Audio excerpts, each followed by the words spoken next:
Hello friends, આપણે છેલ્લે જે રાઉન્ડ ઓફ હતું પછી સાર્થક અંકો હતા એ બધાની ચર્ચા કરી લીધી હતી. બરાબર. હવે આપણે ભૌતિક રાશિના પરિમાણો. તો ભૌતિક રાશિના પરિમાણો એટલે શું? તો આપણે ભૌતિક રાશિ તો શીખી ગયા હતા.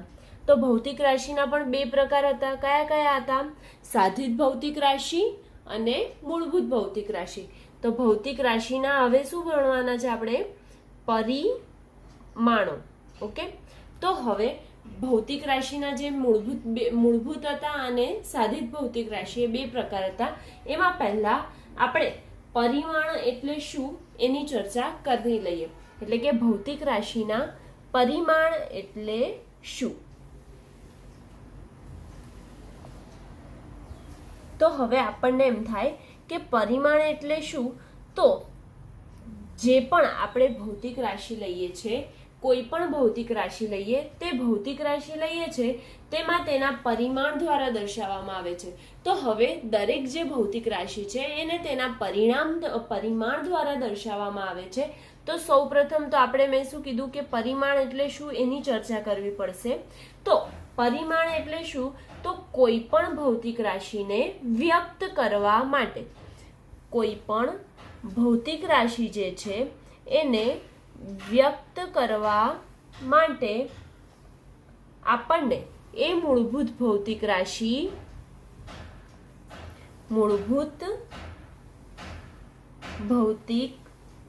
રાશિ પર મૂકવામાં આવતા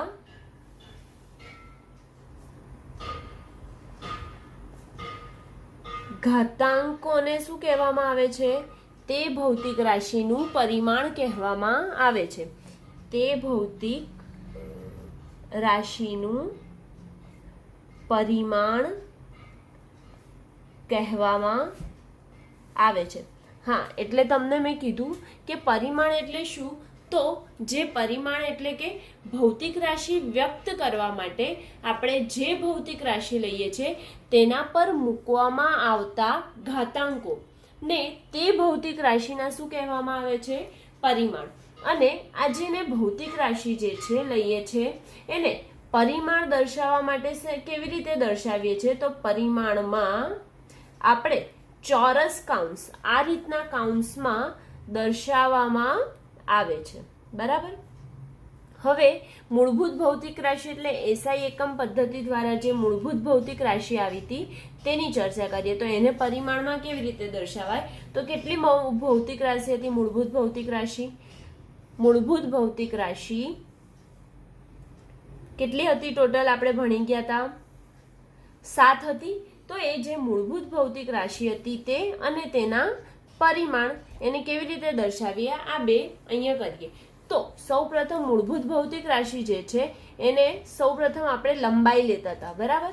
લંબાઈ છે, દળ છે, પછી સમય, વિદ્યુત પ્રવાહ,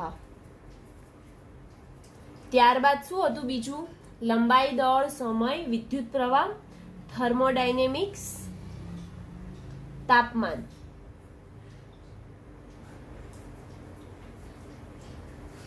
જ્યોતિ તીવ્રતા અને છેલ્લે શું? દ્રવ્યનો જથ્થો. હવે આ બધાને આપણે કેવી રીતે દર્શાવતા હતા? તો એ બધાને આ લંબાઈને આપણે L થી દર્શાવતા હતા. એવી જ રીતે જો દળ હોય તો દળ એટલે કોઈ વસ્તુનું દ્રવ્યમાન એટલે કે એને M થી દર્શાવતા હતા. સમય તો સમયને સ્મોલ t થી દર્શાવતા હતા. વિદ્યુત પ્રવાહ તો વિદ્યુત પ્રવાહને શેનાથી દર્શાવતા હતા? I થી દર્શાવતા હતા. તેવી જ રીતે તાપમાન તો તાપમાનને T થી દર્શાવતા હતા. જ્યોતિ તીવ્રતા તો જ્યોતિ તીવ્રતા જે છે તેને જ્યોતિ તીવ્રતાને અને દ્રવ્યનો જથ્થો એટલે મોલ અને જ્યોતિ તીવ્રતા છે એનો આપણે ઉપયોગ નતા કરતા. એટલે કે એને કશાથી દર્શાવવાની જરૂર નથી. એટલે કે એને ખાલી શું લખતા હતા? કેન્ડેલા. બરાબર. તો હવે આના પરિમાણ સ્વરૂપે લખવું છે આપણે. તો પરિમાણ સ્વરૂપે કેવી રીતે લખી શકીએ? તો લંબાઈને પરિમાણ સ્વરૂપે લખવા માટે ચોરસ કાઉન્સ, પહેલા કીધું પરિમાણ એ સ્વરૂપે લખવાનું હોય તો ચોરસ કાઉન્સ કરવું પડે, તો ચોરસ કાઉન્સમાં શું એલ. તેવી જ રીતે દળ છે તો દળને કેપિટલ એમ, એને પરિમાણ સ્વરૂપે લખીએ છીએ આપણે. હવે સમય છે તો સમયને શેના વડે, કેપિટલ ટી વડે. તેવી જ રીતે વિદ્યુત પ્રવાહ, વિદ્યુત પ્રવાહ એટલે કે આઈ થી દર્શાવીએ છીએ વિદ્યુત પ્રવાહને, તો એને પરિમાણ સ્વરૂપે શું લખાશે, એમ્પિયર. એવી જ રીતે થર્મોડાયનેમિક્સ, થર્મોડાયનેમિક્સનો એકમ શું હતો, કેલ્વિન, તો કેલ્વિન લઈશું એટલે અહીંયા કે કેપિટલ અને એને કાઉન્સમાં. એવી જ રીતે જ્યોતિ તીવ્રતા કેન્ડેલા, ઓકે, તો કેન્ડેલા છે તો એને સી ડી. અને એવી જ રીતે દ્રવ્યનો જથ્થો એટલે કે કોઈ પણ દ્રવ્ય છે, દ્રાવણ છે એમાં કેટલો જથ્થો દ્રાવ્ય છે તેના માટે દ્રવ્યનો જથ્થો હોય તો એને MOL. એના એકમો જે છે એને આપણે આ સ્વરૂપે લખી દઈએ છીએ, બરાબર. હવે આનું જ એક ઉદાહરણ લઈ લઈએ, તો ઉદાહરણમાં જોઈએ કે શું થાય. તો ઉદાહરણમાં હજી આપણને વધારે ખ્યાલ આવશે. ધારો કે તમારી પાસે કોઈ દળ છે, તો દળ છે અથવા કદ છે, એનું ક્ષેત્રફળ શોધવું છે, તો કોનો ઉપયોગ કરીએ ને કેવી રીતે કરીએ એ લઈએ. તો પહેલા તમારી પાસે કોઈ એક ચોરસ ક્યુબ છે, તો ચોરસ ક્યુબ એટલે કે એનું કદ શોધવું છે, તો પદાર્થનું કદ શોધવું પડશે. તો પદાર્થનું કદ શોધવા માટે શું હોય છે સૂત્ર, લંબાઈ ગુણ્યા પહોળાઈ ગુણ્યા ઊંચાઈ, બરાબર. એને કેવી રીતે દર્શાવીએ, લંબાઈને એલ થી, પહોળાઈને બી થી, ઊંચાઈને એચ થી. એલ બી એચ કહે છે ને, કોઈ પણ પદાર્થનું કદ હોય તો એલ બી એચ લખીએ. તો હવે એલ બી એચ એટલે કે આ બધા લંબાઈને લાગતા વળગતા છે, તો લંબાઈને લાગતા વળગતા છે આ બધા. તો હવે આ લંબાઈને લાગતા વળગતા છે તો લંબાઈ માટે આપણે શું લીધું છે, એલ લીધું છે. તો હવે આને પણ એલ થી, આને પણ એલ થી લખીશું અને આને પણ એલ થી લખીશું. બધાની જોડે એલ ની કેટલી છે, ઘાત ઉપર એક એક જ છે, એનાથી વધારે કોઈ ઘાત નથી, બરાબર. તો L1 L1 અને L1, તો ગુણાકાર હોય તો ઘાતોનો શું થાય, સરવાળો, એટલે કે L3 થઈ જશે, બરાબર. એટલે કે પદાર્થના કદનું જો પરિમાણ સ્વરૂપે કાઢવાનું કે પદાર્થનું કદનું પરિમાણ પારિમાણિકમાં કે, તો એનું શું આવે છે, L3, રાઈટ. હવે જો તેવી જ રીતે કોઈ કદ એ દળ અને સમય પર આધાર હોતું નથી, દળ કે સમય પર આધાર છે. જો દળ કે સમય પર આધાર હોત તો એની કોઈ ઘાત આવતી, પણ એની કોઈ ઘાત આવે છે, એમ અને ટી આવે છે, અહીં વાપરીએ છીએ, નથી વાપરતા. એટલે કે કદ બરાબર એને પારિમાણિક સ્વરૂપે લખવું હોય તો કદ બરાબર શું થઈ જશે, M0. દળ 0 છે ને એટલે એના પર આધાર નથી એટલે M0. એવી જ રીતે સમય બી શું છે, 0 છે એટલે સમય પણ 0. અને વચ્ચે લંબાઈ, તો લંબાઈ કેટલી છે, 3, એટલે M0 L3 T0 સ્વરૂપે લખાય છે. પડી ખબર. હવે આ પછી આપણે જે ભૌતિક રાશિના પરિમાણોની વાત કરી હતી, તો આ જે પરિમાણોની વાત કરી હતી એના સૂત્રો પણ હશે. તો પારિમાણિક સૂત્રો અને પારિમાણિક સમીકરણ, પારિમાણિક સૂત્રો અને પારિમાણિક શું કહેવાશે, સમીકરણ. હવે આ બંનેની ચર્ચા કરીએ. તો સૌપ્રથમ આપણને થાય કે પારિમાણિક સૂત્ર અને પારિમાણિક સમીકરણ કોને લેવા, તો એ જ આપણા માટે પ્રશ્ન આવી જાય. તો હવે પહેલા તો આપણે લખી લઈએ કે પારિમાણિક સૂત્રો એટલે શું, એટલે કે એનું વ્યાખ્યા જે છે એ લખી કાઢીએ, પારિમાણિક સૂત્રોની વ્યાખ્યા. તો પારિમાણિક સૂત્રો એટલે કે આપેલ ભૌતિક રાશિને કેટલી અને કઈ મૂળભૂત રાશિ દ્વારા દર્શાવી શકાય છે તે દર્શાવતા સમીકરણને પારિમાણિક સૂત્રો કહે છે. તો આપણે લખીએ કે જો કોઈ પણ ભૌતિક રાશિ આપેલ છે આપણને, બરાબર. તો ભૌતિક રાશિને કેટલી અને કઈ, કેટલી અને કઈ મૂળભૂત રાશિઓ દ્વારા દર્શાવવામાં આવે છે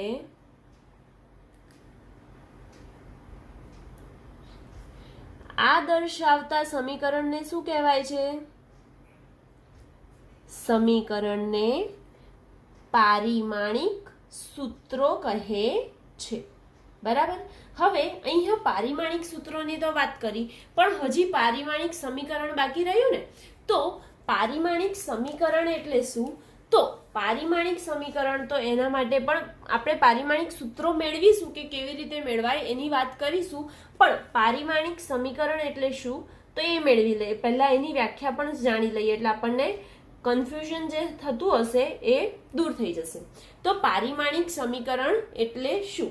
તો પારિમાણિક સમીકરણ એટલે કે જ્યારે પણ કોઈ પણ ભૌતિક રાશિ, કોઈ પણ ભૌતિક રાશિ જે લીધી તમે તે, તો કોઈ પણ ભૌતિક રાશિને તેના પારિમાણિક સૂત્ર, શું? કોઈ પણ ભૌતિક રાશિને તેના પારિમાણિક સૂત્ર સાથે લખવાથી, એને પારિમાણિક સૂત્રમાં જે લખીએ છે અને જે સમીકરણ મળે છે લખવાથી જે સમીકરણ મળે છે તેને તે ભૌતિક રાશિનું શું કહેવામાં આવે છે? પારિમાણિક સમીકરણ કહેવામાં આવે છે. ઓકે, એટલે કે જે આપણને સૂત્ર મળ્યું, અને અહીંયા આપણને કદમાં શું સૂત્ર મળ્યું હતું? m0 l3 t0, એટલે કે આ એનું શું થઈ ગયું? પારિમાણિક સૂત્ર થઈ ગયું, પણ એને પારિમાણિક સમીકરણ પણ કહેવામાં આવે છે.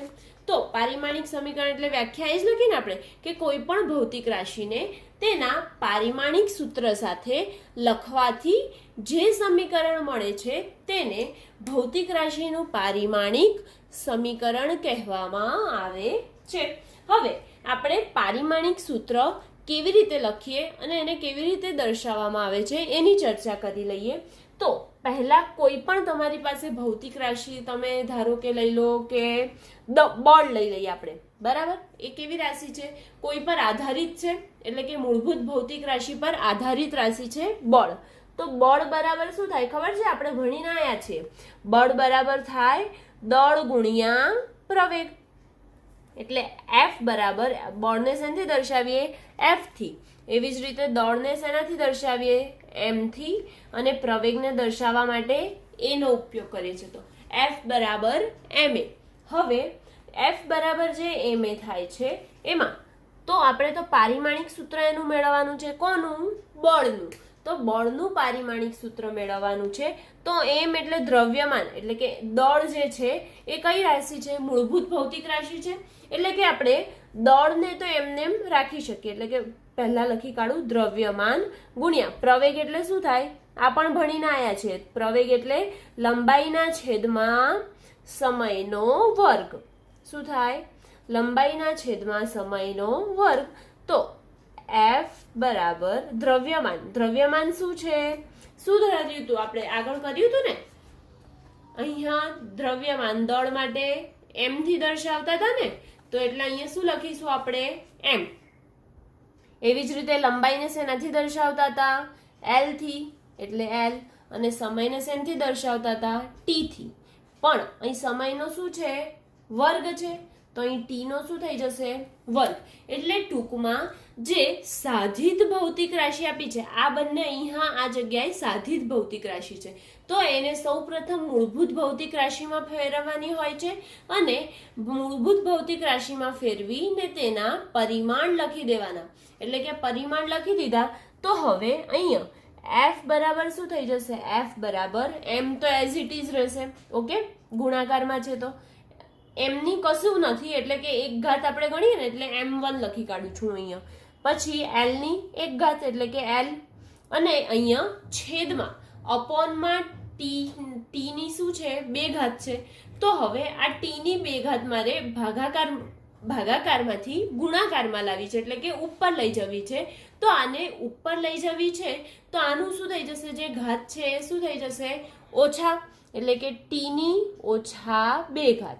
હવે મારે બળને પારિમાણિક સૂત્રના સ્વરૂપમાં અથવા તો પારિમાણિક સમીકરણના સ્વરૂપમાં લખવું છે, તો તે થઈ જશે m1 l1 t-2. ઓકે, હવે આને આપણે શેનામાં દર્શાવી દીધું? પારિમાણિક સૂત્રના સ્વરૂપમાં દર્શાવી લીધું, અથવા તો પારિમાણિક સમીકરણના સ્વરૂપે દર્શાવી દીધું. હવે આપણે એવી જ રીતે બીજું કોઈ ઉદાહરણ લઈ લઈએ. ધારો કે તમારી પાસે વેગ છે, બરાબર. તો વેગ બરાબર શું થાય? આપણે બધા જાણીએ છીએ વેગ બરાબર લંબાઈ, એટલે કે અંતર ભાગ્યા સમય થાય. તો અંતર આપણે શેમાં માપીએ? કોઈ લંબાઈમાં જ માપીએ છીએ ને, કોઈ એક પ્રકારનું લંબાઈ છે. તો લંબાઈ છેદમાં સમય. તો હવે આ જે લંબાઈ છેદમાં સમય જે આવે છે, તો લંબાઈ માટે આપણે શું દર્શાવીએ છીએ? પરિમાણ L. સમય માટે શું દર્શાવીએ છીએ? T. તો T ક્યાં છે? છેદમાં કે અંશમાં? છેદમાં. તો T છેદમાં છે, તો L એઝ ઇટ ઇઝ, અને T ક્યાં ગયો? ઉપર. તો T ઉપર જાય તો એની કેટલી ઘાત થઈ જાય? ઓછા 1 ઘાત. 1 ઘાત હતી પણ ઉપર ગયો, એની જગ્યા ચેન્જ કરી એટલે T ની ઓછા 1 ઘાત થઈ. તો વેગનું પારિમાણિક સૂત્ર શું થઈ ગયું? છે દળ પર આધારિત છે વેગ? નથી. એટલે m0 L1 T-1 આ વેગનું સૂત્ર થઈ ગયું. ઓકે, એટલે આપણે ભૌતિક રાશિના પરિમાણો, પારિમાણિક સૂત્ર અને પારિમાણિક સમીકરણ શું છે અને તેના સૂત્રો કેવી રીતે મેળવીએ તેની ચર્ચા કરી લીધી.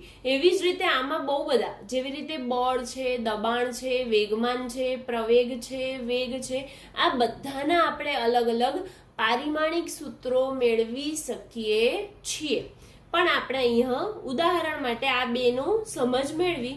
બાકી બધા પારિમાણિક સૂત્રો હું તમને નોટમાં લખીને PDF સેન્ડ કરી દઈશ. ઓકે, હવે આ જે છે પારિમાણિક વિશ્લેષણ અને તેના ઉપયોગો. તો પારિમાણિક વિશ્લેષણ એટલે કે જે પારિમાણિક છે એનું એનાલિસિસ કેવી રીતે થાય? તો પારિમાણિક વિશ્લેષણ એટલે શું? વિશ્લેષણ. તો પારિમાણિક વિશ્લેષણ અને તેના ઉપયોગો. તો પહેલા તો આપણે વિશ્લેષણ જોઈ લઈએ. તો પારિમાણિક વિશ્લેષણ એટલે કે જે પણ પારિમાણિક સૂત્ર છે તે, એટલે કે પારિમાણિક સૂત્ર અને સમીકરણનો ઉપયોગ કરી. શું?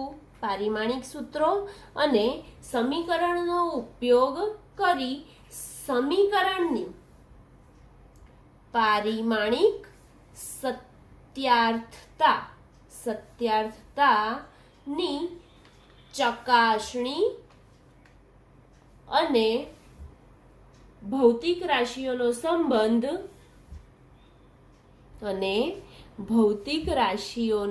શું મેળવવામાં આવે? સંબંધ મેળવવા ભૌતિક વિજ્ઞાનમાં ઉકેલ મેળવવાની જરૂર પડે છે. બરાબર. હવે કોઈ પણ વસ્તુ છે તો એનામાં ઉકેલ મેળવવાની જરૂર પડે ને, તો જ તમે માનશો કે હા આ વસ્તુ સાચી છે. જો તેનો ઉકેલ નહીં મળે તો આપણે આગળ જ ચર્ચા કરી હતી કે આપણને પ્રયોગની જરૂર પડે અથવા તો કોઈ સાબિતીની જરૂર પડે. જો એ સાબિતી ના હોય તો આપણે કેવી રીતે માની લઈએ કે હા આ વસ્તુ છે, એવું કેવી રીતે સ્વીકારી લઈએ? તો તેવી જ રીતે પારિમાણિક વિશ્લેષણ એટલે કે જે પણ પારિમાણિક સૂત્ર લીધું તે પારિમાણિક સૂત્ર અને સમીકરણનો ઉપયોગ કરીને સમીકરણ પારિમાણિક સત્યાર્થતાની ચકાસણી અને ભૌતિક રાશિઓનો સંબંધ મેળવવા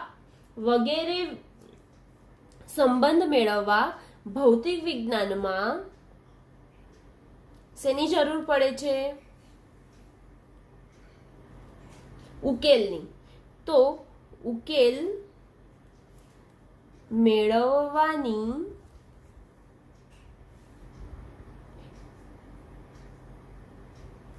જરૂર પડે તે ક્રિયાને શું કહેવાય છે? પારિમાણિક વિશ્લેષણ કહેવામાં આવે છે અથવા તો કહે છે. શું? ફરીથી એકવાર, પારિમાણિક વિશ્લેષણ. તો કોઈ પણ પારિમાણિક સૂત્ર અને સમીકરણનો ઉપયોગ કરીને તેની પારિમાણિક સત્યાર્થતા તેમજ તેની ચકાસણી કરી ભૌતિક રાશિઓનો સંબંધ મેળવવાની, ભૌતિક વિજ્ઞાનમાં ઉકેલ મેળવવાની ક્રિયાને શું કહેવામાં આવે છે? પારિમાણિક વિશ્લેષણ કહેવામાં આવે છે. હવે આ જે પારિમાણિક વિશ્લેષણ પતી ગયું, પણ તેના ઉપયોગો ક્યાં થાય છે? તો તેના ઉપયોગો શું છે? તો સૌપ્રથમ પહેલા તો ઉપયોગ ક્યાં થાય? તો પારિમાણિક વિશ્લેષણ એટલે એનું સૂત્ર માટે જ કરીએ છે ને, તો ભૌતિક રાશિઓ, બે ભૌતિક રાશિઓ વચ્ચેનો સંબંધ આપણે મેળવી શકીએ છીએ. એટલે કે ભૌતિક રાશિ વચ્ચેનો સંબંધ મેળવવા. બરાબર. અને જો બીજો ઉપયોગ પૂછે તો એનો બીજો ઉપયોગ ક્યાં થાય? તો સમીકરણની પારિમાણિક સુસંગતતા, સમીકરણની પારિમાણિક સુસંગતતા ની ચકાસણી કરવા માટે. એટલે કે બંને એકબીજાને બરાબર છે કે નહીં, સરખા છે કે નહીં, તેની ચકાસણી કરવા માટે પણ પારિમાણિક વિશ્લેષણનો ઉપયોગ કરવામાં આવે છે. બરાબર. હવે આજે સુસંગતતાની વાત કરી, પારિમાણિક વિશ્લેષણમાં સુસંગતતાની ચકાસણી કરી શકીએ છીએ એવું કીધું. બરાબર. તો હવે પારિમાણિક વિશ્લેષણની મદદથી આપણે સુસંગતતાની ચકાસણી કેવી રીતે કરી શકાય અને તે કેવી રીતે મેળવે તેનું ઉદાહરણ સહિત આપણે સમજીએ. બરાબર. તો સૌ પ્રથમ પારિમાણિક વિશ્લેષણની જે વ્યાખ્યા જોઈ હતી તે પરથી જ આપણે સુસંગતતા છે કે નહીં તેની ચકાસણી કરવાની છે. બરાબર. તો હવે તેની ચકાસણી કરવાની છે તો પારિમાણિક વિશ્લેષણની મદદથી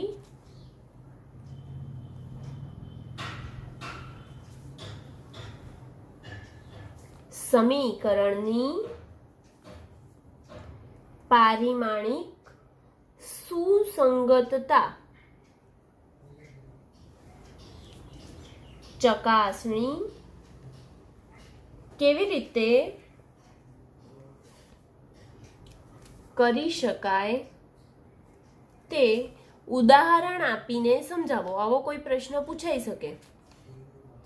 તો સૌ પ્રથમ આપણે કોઈ પણ વસ્તુ છે અથવા તો કોઈ પણ ભૌતિક રાશિ લીધી છે, તેના કોઈ ચોક્કસ મૂલ્ય આવે એટલે કે તમે માપન કરો તો એ માપનનો કોઈ ચોક્કસ જવાબ આવે ખરો ને.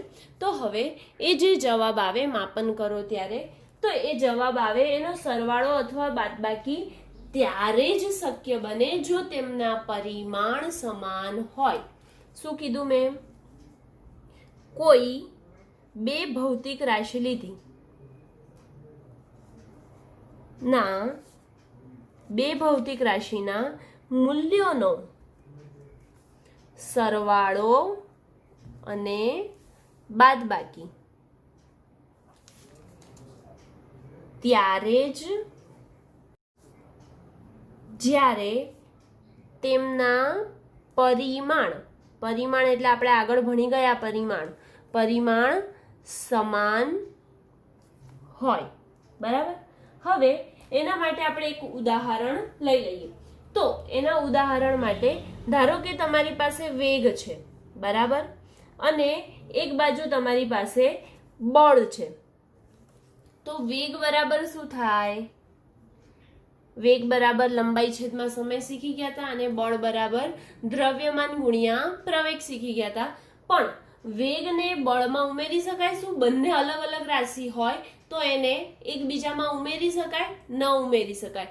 અથવા તો હું તમને ઉદાહરણ લઈ લઉં. ધારો કે આપણે ગણિતના ઉદાહરણથી સમજીએ.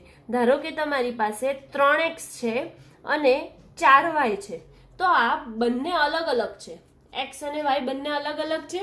બરાબર. તો આ બંને અલગ અલગ ચલ છે. તો આ બંને અલગ અલગ ચલ છે તો તેને એકબીજામાં ઉમેરી શકાય શું? નહીં ઉમેરી શકાય. એટલે જો તેમના સરખા છે અથવા તો અહીંયા વેગની જગ્યાએ અહીંયા પણ વેગ જ હોતો તો એ તેને એકબીજામાં ઉમેરી શકતા. પણ અહીંયા બંને ભૌતિક રાશિ કેવી છે? અલગ અલગ. એટલે કે એનું ઉદાહરણ માટે કે વેગને બળમાં ઉમેરી શકાય નહીં. ઓકે. હવે આ જે ઉદાહરણ લીધું હતું તે, હવે આ સુસંગતતા અને આ જે આવ્યું કે સમાન હોય તો જ તેમના પરિમાણ સમાન હોય તો જ સરવાળો બાદબાકી શક્ય બને. તેને શું કહેવામાં આવે છે? સુસંગતતાનો નિયમ કહે છે. કોને? જો સરવાળા બાદબાકી ત્યારે જ શક્ય બને તેમના પરિમાણ સમાન હોય. હવે જો ત્રિકોણમિતિ એટલે કે સાઇન થીટા કોસ થીટા એ બધું ભણતા હતા ને, તો ત્રિકોણમિતિ, ચરઘાતાંકીય વિધેયો અથવા તો લઘુગણકીય કે એક ચોક્કસ અંકો અથવા તો તેમના સમાન ગુણોત્તર અથવા તેમના ખૂણાઓ જે છે એ બધા પરિમાણ નથી, એમના પરિમાણ નથી, એ કોઈ ખૂણો છે અથવા તો કોઈ કિંમત ચોક્કસ આપેલી છે, એ બધું છે. તો એ બધાના સરવાળા બાદબાકી ભલે અલગ હોય પણ તેમના સરવાળા બાદબાકી આપણે કરી શકીએ. પણ હવે જો આવી રીતે વેગ અને બળ છે, તેવી જ રીતે જો બીજી કોઈ એક આપણે સમીકરણ લઈએ નિયમિત પ્રવેગી ગતિ માટે સુરેખ પથનું જે સમીકરણ છે, સુરેખ પથ પર કોઈ પદાર્થ નિયમિત પ્રવેગી ગતિ કરે છે તેના માટેનું સમીકરણ છે. એ સમીકરણ આપણે ઉદાહરણ માટે લઈ લઈએ. તો સુસંગતતાને ચકાસવા માટેનું ઉદાહરણ, બરાબર. હવે આનું ઉદાહરણ લઈ લઈએ. તો એના માટે ઉદાહરણ જે લઈએ છે એનું સમીકરણ પહેલા શું છે, શેના માટે, સુરેખ પથ પર નિયમિત પ્રવેગી ગતિ થાય તેના માટેનું સમીકરણ શું છે, તો એનું સમીકરણ x બરાબર x0 વત્તા v0t પ્લસ 1/2 at². શું છે, x બરાબર x0 plus v0t plus 1/2 at² છે.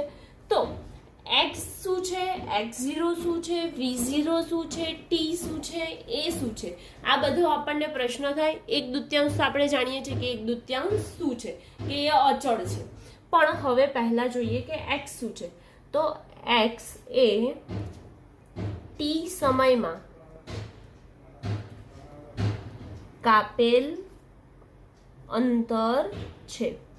તેવી જ રીતે x0 શું છે, તો x0 બરાબર શરૂઆતનું સ્થાન, શરૂઆતનું જે સ્થાન છે તે, એટલે કે પ્રારંભિક સ્થાન એવું લખી શકીએ ને, તો પ્રારંભિક સ્થાન, બરાબર. તેવી જ રીતે v0, તો v0 શું છે, તો એ v0 એટલે પ્રારંભિક વેગ છે. આપણે છે ને આ જે સમીકરણ હમણાં લીધું છે ને, એ સમીકરણ આપણે આગળ જે ત્રીજું ચેપ્ટર ભણીશું તેમાં આ સમીકરણ ઉકેલવાનું આવશે, એટલે કે એને પૂરું આપણે આખું સમીકરણ સમજીશું, નિયમિત પ્રવેગી ગતિનું સમીકરણ, બરાબર. હવે અહીંયા 1/2 આવ્યું, તો 1/2 શું છે, અચળ છે, એટલે એને લખવાની જરૂર નથી. t શું છે, તો t સમય છે. અહીંયા બતાવી જ દીધું કે x એ t સમયમાં કાપેલ અંતર છે, એટલે t સમય છે એવું ખબર પડી જ ગઈ અહીંયા જ. અને આ એ બાકી રહ્યો, તો એ શું છે, એ પ્રવેગ છે, બરાબર. હવે આ બધાની આપણને આ બધાની માહિતી મળી ગઈ કે આ શું છે, આ શું છે, આ શું છે. ઓકે. તો હવે સુસંગતતા કીધું, સરવાળો ક્યારે શક્ય બને, જ્યારે તેમના પરિમાણ સમાન હોય. તો x નું x0 જોડે, x નું v0t જોડે અને x નું 1/2 at² જોડે કરીએ ત્યારે તેમનું પરિમાણ જો સમાન આવે, એટલે કે ડાબી બાજુનું પરિમાણ બરાબર જમણી બાજુનું પરિમાણ આવે તો જ આ સરવાળો શક્ય બને. તો હવે એના માટે આપણે જે ઉદાહરણ લીધું તે ઉદાહરણ સમજીએ. તો પહેલા તો x એ શું છે, અંતર છે, અંતર એટલે કે લંબાઈ છે, લંબાઈને લખતું. તો x બરાબર x0, તો બરાબર શું થઈ જશે, લંબાઈને લખતું એટલે એક જ ઘાત છે ને, તો l લખી શકાય, બરાબર. હવે તેવી જ રીતે આ બંનેને સરખાયું, તો હવે આનો વારો આવ્યો, તો આને વારો આવ્યો તો v0t લખ્યું અહીંયા, તો v0t લખ્યું. તો v0 બરાબર આપણે આગળ જ વેગનું શોધી લીધું હતું. શું શોધ્યું હતું, વેગનું શું શોધ્યું હતું, L1t-1 શોધ્યું ને. તો વેગનું શું આવે, L1t-1, એટલે v0 નું L1t-1 અને t સમયનું શું લખીએ છીએ આપણે, t1 લખીએ છીએ ને, તો t1. તો હવે L1 છે, t-1 છે, t1 છે, આ બધું શેનામાં છે, ગુણાકારના સ્વરૂપમાં છે, મલ્ટિપ્લિકેશનમાં છે. તો આ દરેક વસ્તુ મલ્ટિપ્લિકેશનમાં છે, રાઈટ. તો મલ્ટિપ્લિકેશનમાં છે, તો આમાં બે શું છે, નીચે બેઝ સરખા હોય તો ઘાતોનો શું થાય, સરવાળો. તો -1 વત્તા 1 અહીં લખીને બતાવી દઉં, 1 મિનિટ ખાલી. L1t-1 આધાર સરખા ઘાતાંકોનો સરવાળો. તો L1T ઓછા 1 વત્તા 1 શું થઈ જાય? ઓછા 1 વત્તા 1 0, એટલે કે L1T0. કોઈની પણ 0 ઘાત હોય એટલે 1 થાય.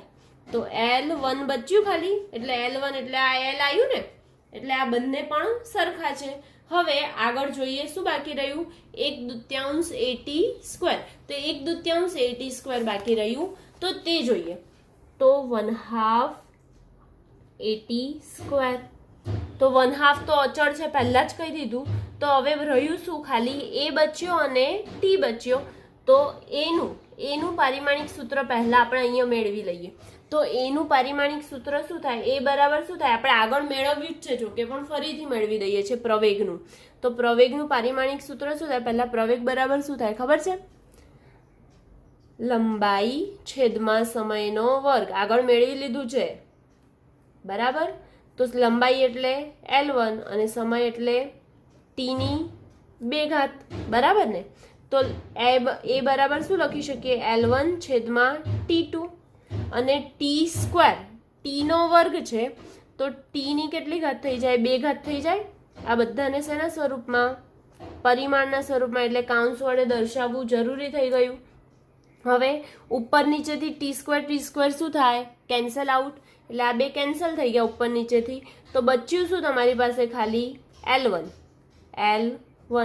એટલે કે આ જે ત્રણેય પરિમાણો આયા, x નું શું આવ્યું? L આવ્યું. એવી જ રીતે V0T નું શું આવ્યું? L આવ્યું. x0 નું શું આવ્યું? L આવ્યું. અને 1/2 AT² નું શું આવ્યું? L આવ્યું, બરાબર. તો આપણી સમીકરણ શું હતું? x બરાબર x0 plus V0T plus 1/2 AT² હતું. તો આ બધામાં આ L છે, આ પણ L છે, આ પણ L છે, આ પણ L છે, એટલે બધાના પરિમાણ કેવા છે? સમાન છે. માટે આ સમીકરણમાં જમણી બાજુ અને ડાબી બાજુએ દરેક પરિમાણ કેવા છે? દરેક પરિમાણ કેવા છે? સમાન છે. તો દરેક પરિમાણ સમાન છે, માટે તેનું સરવાળો અને બાદબાકી શું છે? શક્ય છે. હવે આપણે બીજું એક હજી જોઈ લઈએ કે કોઈ એક ભૌતિક રાશિને બીજી ભૌતિક રાશિ સાથે સંબંધ ધરાવે છે, તે માટેનું સમીકરણ જોઈ લઈએ. કોઈ એક ભૌતિક રાશિ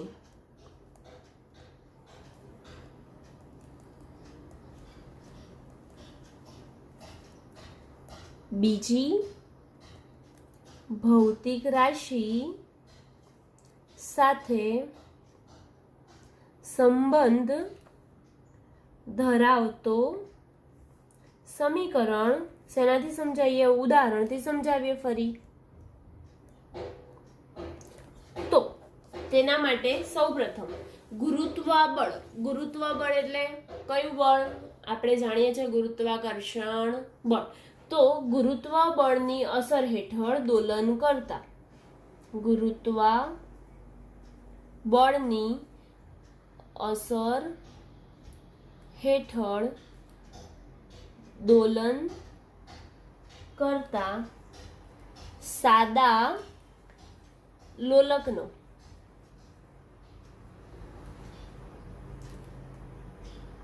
આવર્તકાળ ધારો કે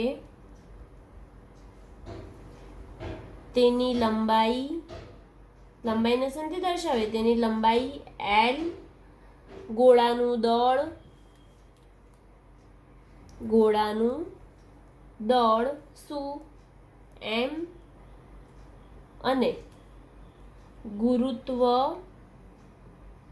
પ્રવેગ G પર આધારિત છે. શું કીધું મેં પહેલા? શેનું ઉદાહરણ લઈએ છીએ આપણે? આવર્તકાળ માટેનું ઉદાહરણ લઈએ છીએ. કોઈ એક ભૌતિક રાશિથી બીજી ભૌતિક રાશિ વચ્ચેનો સંબંધ જે છે તે ઉદાહરણ દ્વારા સમજાવવાનું છે. તો એના માટે પહેલા શું લઈએ છીએ? આવર્તકાળ માટેનું લઈએ છીએ. તો જે ગુરુત્વ બળની અસર હેઠળ દોલન કરતા સાદા લોલકનો આવર્તકાળ ધારો કે તેની લંબાઈ l, ગોળાનું દળ m અને ગુરુત્વ પ્રવેગ g પર આધારિત છે. તો આવર્તકાળનું સૂત્ર તમને ધારો કે આપી દીધું છે. આવર્તકાળનું સૂત્ર ધારો કે છે ટી બરાબર, આવર્તકાળને હંમેશા ટી થી દર્શાવાય, કેપિટલ ટી. તો ટી બરાબર કે લંબાઈ પર આધારિત છે એટલે એલ એક્સ, દળ પર આધારિત છે એટલે અને ગુરુત્વ પ્રવેગ પર આધારિત છે તો એલ એક્સ જી વાય અને એમ ઝેડ. આ રીતે તમને સમીકરણ આપી દીધું છે, બરાબર. તો હવે આ સમીકરણને આપી દીધું છે તો એક ભૌતિક રાશિ બીજી ભૌતિક રાશિ પર કેવી રીતે સંબંધ ધરાવે છે એ શોધવાનું છે આપણે. તો પહેલા અહીંયા આપણને એલ બરાબર શું છે? લંબાઈ. જી બરાબર શું છે? ગુરુત્વ પ્રવેગ. દળ બરાબર એમ બરાબર શું છે? તો દળ છે. અને ટી એટલે આવર્તકાળ, બરાબર ને. તો હવે કે જે છે એ શું છે એમ થાય તો કે એ એક અચળ છે. શું છે? અચળ છે અને પરિમાણ રહિત છે. કેવું છે? પરિમાણ રહિત છે, બરાબર. અચળ છે એટલે પરિમાણ રહિત હોવાનું. અને એક્સ વાય અને ઝેડ શું છે? એક્સ વાય અને ઝેડ ઘાતાંક છે. ઘાતાંક એટલે ઘાતાંક છે, બરાબર. તો હવે ટી બરાબર, ફરીથી સૂત્ર લખી કાઢીએ અહીંયા. ટી બરાબર કે l raise to x, g raise to y અને m raise to z. Okay. હવે ટી, તો ટી એટલે આવર્તકાળ. આવર્તકાળ એટલે શું થયો? એક સમય થયો. તો સમય કોના પર આધારિત છે અને કોના પર નથી? તો સમય ખાલી મૂળભૂત ભૌતિક રાશિ છે એટલે ખાલી શેના પર આધારિત આવશે? ટી પર આધારિત આવશે. એટલે શું લખાશે? એમ 0, લંબાઈ પણ 0 અને સમય પર આધારિત એટલે કે t1 બરાબર કે. એલ એટલે એલ ને શેનાથી દર્શાવીએ? લંબાઈને કેપિટલ એલ થી, એની પાવર એક્સ. એવી જ રીતે જી, તો જી એટલે અહીંયા શું આપ્યું છે? ગુરુત્વ પ્રવેગ. ગુરુત્વ પ્રવેગ આપણે અહીં શોધી દીધો. શું શોધ્યો? L1 ના છેદમાં T2. તો L1 ના છેદમાં T2 જે લખ્યું એની જગ્યાએ આપણે બીજું શું લખી શકીએ? L1. અને આને મારે ઉપર લાવવું હોય અંશમાં તો એની ઘાત કેટલી થઈ જાય? -2 ઘાત, એટલે કે L1 T - 2. તો હવે હું અહીં લખી શકું કે જી ની જગ્યાએ, જી એટલે ગુરુત્વ પ્રવેગ છે, પ્રવેગ છે એટલે પ્રવેગનું આપણે પારિમાણિક સૂત્ર શું હતું? L1 T - 2. તો હવે અહીંયા પણ લખી શકું જી ની જગ્યાએ L1 T - 2 અને એની પાવર કેટલી છે? y, એટલે y લખી કાઢ્યું. m રેસ ટુ z, તો m એટલે દળ. દળને શેનથી દર્શાવીએ? કેપિટલ m થી, એટલે કે m raise to z, right. હવે અહીંયા આ જે પરિમાણના ઘાતાંકો જે આવ્યા, હવે એ ઘાતાંકોનું આપણે સાદું રૂપ લઈ લઈએ પહેલા અને પછી એ બંનેને એકબીજાથી સામસામે સરખાવી લઈએ.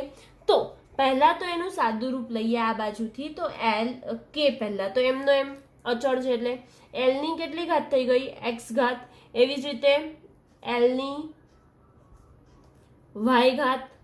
એવી જ રીતે ટી ની -2y ઘાત અને એમ રેસ ટુ ઝેડ એટલે એમ ની ઝેડ ઘાત. બરાબર થાય છે ને. હવે ફરીથી આગળ કે બરાબર આધાર સરખા ઘાતાંકોનો શું થાય? સરવાળો. L x plus y. એવી જ રીતે ટી -2y અને એમ ઝેડ. પડે છે ખબર? હવે આ જે આવ્યું એલ છે, ઓકે, ટી છે અને એમ છે. એલ ટી અને એમ જમણી બાજુ છે, એવી જ રીતે એલ ટી અને એમ ડાબી બાજુ છે. હા છે. તો એને ફરીથી અહીં લખી કાઢીએ m0, l0 અને t1, રાઈટ. હવે m ને m સાથે, l ને l સાથે અને t ને t સાથે આપણે સરખાવી લઈએ. તો m ની 0 ઘાત બરાબર m ની z ઘાત. તેવી જ રીતે l ની 0 ઘાત બરાબર l ની x વત્તા y ઘાત. એવી જ રીતે t ની 1 ઘાત બરાબર t ની કેટલી ઘાત છે અહીંયા? -2y, તો -2y ઘાત, બરાબર ને? હવે આ જે આધાર બંનેના સરખા છે તો ઘાતાંકોને આપણે સરખાવી દઈએ. તો શું લખી શકાય? m0 m અને m તો નીકળી ગયા, આધાર સરખા છે એટલે. તો ઘાતાંકોને સરખાવી દે તો ઘાતાંક z બરાબર શું થઈ ગયું? 0. તેવી જ રીતે અહીંયા ll આધાર સરખા છે તો ઘાતાંકોને સરખાવીએ તો શું થઈ ગયું? x + y બરાબર 0. અને એવી જ રીતે t એટલે કે t આધાર સરખા છે, ઘાતાંકોને સરખાવીએ તો શું થઈ ગયું? -2y બરાબર 1. તો હવે એને આપણે લખીએ. તો શું લખાશે? સૌ પ્રથમ પહેલા શું હતું? z બરાબર 0 હતું, રાઈટ હતું ને? હવે તેવી જ રીતે l પાસે શું હતું? x + y બરાબર 0 હતું. અને t, તો t માં શું હતું? -2y બરાબર 1 હતું, બરાબર ને? તો હવે -2y બરાબર 1 હતું તો y બરાબર આના ઉપરથી આપણે કાઢી શકીએ કે ના કાઢી શકીએ? y બરાબર કાઢી શકીએ. તો -2y બરાબર 1 છે તો આપણે y ને આપણે જે જોઈએ છે એને ક્યાં રાખીશું? ડાબી બાજુ. તો y ને એની એ જગ્યાએ રાખ્યો અને આ ગુણાકારમાં છે તો સામે બરાબરની સામે જાય તો ક્યાં થઈ જાય? ભાગાકારમાં. અને અહીં ઓછાની સાઈન હતી તો અહીંયા જ જતી રહી એટલે શું થઈ ગયું? -1/2. એટલે y બરાબર શું આવી ગયો આપણો જવાબ? -1/2. હવે આ જે y બરાબર -1/2 આવ્યું એને આપણે આ સમીકરણમાં મૂકી દઈએ તો શું મળે? y બરાબર -1/2 ને x + y બરાબર 0 માં મૂકતા તો ખાલી y ની જગ્યાએ આપણે શું મૂકીશું? -1/2. તો x plus y equal to શું છે? -1/2. તો -1/2 = 0. હવે માઇનસ પ્લસ ભણી ગયા તમે તો, પહેલા જ આવી ગયું, બહુ પહેલા. માઇનસ પ્લસ -1/2 એટલે કે 1/2 બરાબર 0. હવે આ -1/2 જે આવ્યું એ આપણે તો શું શોધવાનું રહ્યું છે? x શોધવાનું રહ્યું છે ને? તો x શોધવાનું રહ્યું તો x પોતાની જગ્યા પર, અને જે નથી શોધવાનું એને ક્યાં લઈ જઈશું? બરાબરની જમણી બાજુ. તો બરાબરની જમણી બાજુ -1/2 છે, બરાબરની જમણી બાજુ જતું રહે તો શું થઈ જાય? +1/2 એટલે x બરાબર શું આવ્યું? 1/2. હવે આપણી પાસે ઓરિજિનલ સમીકરણ શું આપેલું હતું? યાદ છે? t બરાબર k × Lx G અને m/z. તો હવે આ સમીકરણમાં x, y અને z ની કિંમત મૂકીએ. તો આ સમીકરણમાં x, y અને z ની કિંમત મૂકીએ તો t બરાબર k અચળ છે એટલે k પણ એમનો એમ. l તો l અને x શું છે? 1/2 એટલે 1/2 મૂકી દીધું. g તો g મૂકી દીધું. y શું છે? -1/2 તો -1/2 મૂકી દીધું. m z શું છે? 0 છે તો 0 મૂકી દીધું, બરાબર. હવે કે l ની 1/2 ઘાત એટલે કે શું થઈ જાય? વર્ગમૂળમાં આવી જાય, અંડરરૂટ થઈ જાય. તો રૂટમાં વર્ગમૂળમાં શું થઈ ગયું? l થઈ ગયું. એવી જ રીતે આ g ની -1/2 છે, -1/2 છે તો આને હું છેદમાં લઈ જાઉં તો શું થઈ જાય? g ની 1/2 ઘાત થઈ જાય ને, તો g ની 1/2 થઈ જાય એટલે કે √g વર્ગમૂળમાં g ગુણ્યા m ની 0 ઘાત. કોઈની પણ 0 ઘાત હોય તો શું આવે જવાબ? 1, બરાબર.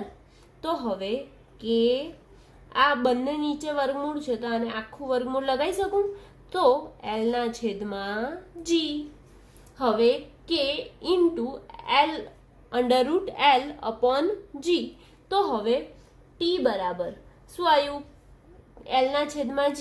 પણ મારી પાસે હું ધારી લઉં છું કે આપણી પાસે અચળ છે તો k બરાબર હું કંઈ પણ લખી શકું. તો k બરાબર શું લખી શકું? 2π. તો t k ની જગ્યાએ હું શું લખીશ હવે? 2π √L/G. તો હવે આ જે આપણી પાસે સમીકરણ આવ્યું તે ગુરુત્વ બળની અસર હેઠળ જે દોલનો કરે છે સાદું લોલક, તેના આવર્તકાળનું સૂત્ર છે T બરાબર 2π√L/G, રાઈટ. હવે આપણે આ બધું એટલે કે જે થિયોરેટિકલ જે ચર્ચા હતી અને જે સૂત્રો મેળવવાના હતા, સાબિતી મેળવવાની હતી, એ બધી ચર્ચા અહીંયા ચેપ્ટરમાં ફિનિશ થાય છે. ઓકે, કમ્પ્લીટ એટલું. હવે એક્ઝામ્પલ્સ લેવાના છે, તો એક્ઝામ્પલ્સ આપણે નેક્સ્ટ વિડીયોમાં જોઈશું.